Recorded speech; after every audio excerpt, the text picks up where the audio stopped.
सिंधुदुर्गात आंबा बागायतदारांचा संताप उफाळून आलाय. बदलत्या हवामानाचा मोठा फटका कोकणातील हापूस आंब्याला बसला असून सुरुवातीला चांगला आलेला मोहोर काळवंडल्याने उत्पादनात मोठी घट होण्याची शक्यता व्यक्त केली जाते. नुकसान भरपाई न मिळाल्याने संतप्त शेतकऱ्यांनी एल्गार मेळावा आयोजित करत सरकारविरोधात एल्गार पुकारला. या मेळाव्यात शेतकरी नेते राजू शेट्टी यांनी सरकारला थेट इशारा दिला. आंबा उत्पादकांना तातडीने नुकसान भरपाई द्यावी, विशेष पॅकेज जाहीर करावे, कर्जमाफी लागू करावी आणि कर्ज नसलेल्या शेतकऱ्यांना NDRFच्या निकषांनुसार चौपट मदत द्यावी, अशी मागणी त्यांनी केली.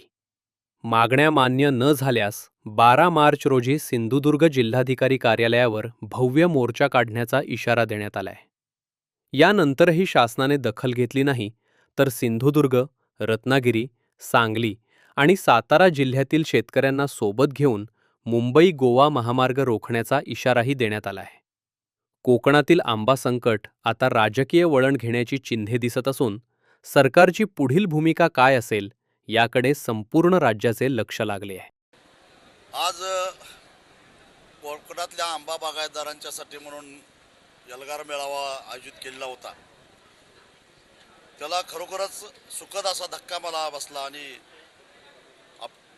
प्रचंड असा प्रतिसाद मिळाला. मला सुद्धा एवढा प्रतिसाद अपेक्षित नव्हता. यावरून कोकणातला शेतकरी किती दुखावलेला आहे, किती अडचणीत आहे, संकटात आहे हे लक्षात येतं. हॉल भरून आम्हाला परत पर्यायी व्यवस्था करावी लागली. सरकारनं खरं तर आत्मचिंतन केलं पाहिजे, परंतु शासन व्यवस्था अजून जागी झालेली दिसत नाही आहे. आज या एल्गार मेळाव्यामध्ये जे ठराव झालेले आहेत त्यातलं सगळ्यात महत्त्वाचा म्हणजे म्हणतात 10%, पण मी प्रत्यक्षामध्ये कालपासून अनेक बागा बघितल्या, 5% सुद्धा फळ दिसत नाही ही स्थिती आहे.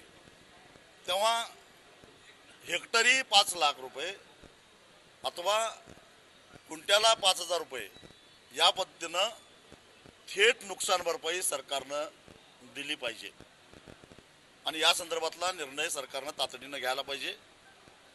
त्याचबरोबर ज्यांनी पीक कर्ज काढलेलं आहे आंब्यावर, ते कर्ज तातडीनं गोठवून येणाऱ्या 30 जूनला शासन 30 जूनच्या आत जो कर्जमाफी जाहीर करणार आहे त्याच्यामध्ये हे थकीत नसलं तरी सुद्धा आंब्याचा समावेश करून ते संपवावं आणि ज्यांनी कर्ज काढलेलं नाही त्यांना NDRFच्या निकषाच्या चौपट नुकसान भरपाई द्यावी, असे आणि अन्य काही अत्यंत महत्त्वाचे असे ठराव आजच्या या एल्गार मेळाव्यात झालेले आहेत.